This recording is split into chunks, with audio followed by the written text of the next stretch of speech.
Hey, ladies and gentlemen, this is Carmine Sabia for Explain America, and it's a dark day at CNN, the nation's first 24-hour cable news network. Before we get started, please make sure you like, comment, share, and subscribe. Those little things really help us out, and they help our channel continue to grow. Netflix has come out as the winning bid in an effort to purchase Warner Brothers Discovery. That news broke yesterday. And one of the first things a company does when it takes over, when it buys another company, is it finds ways to cut costs. What is failing?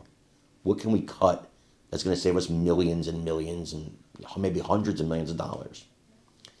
CNN is a failing station. The ratings are failing. The money is failing. They had a streaming service that lasted about 72 hours. It's in bad shape, guys. And while there has been, of course, no formal announcement that CNN is going away, I predict that there will either be major changes to the way CNN operations are run, or they're going to cut CNN altogether. Now, one change they might do, and this is concerning, former President Obama, he kind of is tied in with CNN.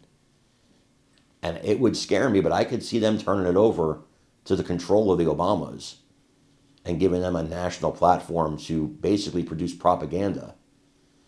Or, I believe the wiser business move would be to cut CNN completely because it just bleeds money. I want you to watch this, though, because there's a whole segment about the takeover here on CNN. And let me know what you think in the comments. What should Netflix do with CNN? Let me know in the comments.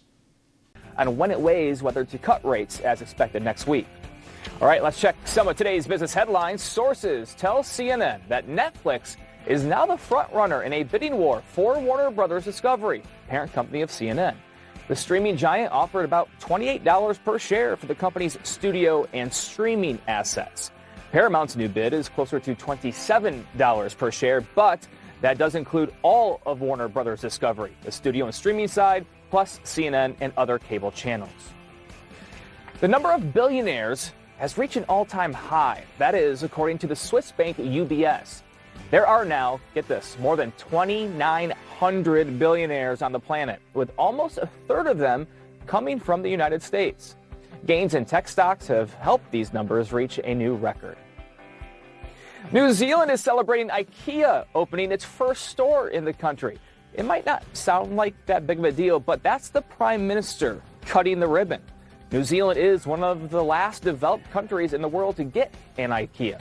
Australia has had one for 50 years.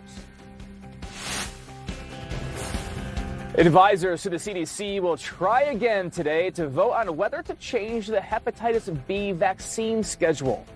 How their decision could affect American children after the break. CNN This Morning with Audie Cornish. Next on CNN. Honey. You too, huh? The COVID-19, we're not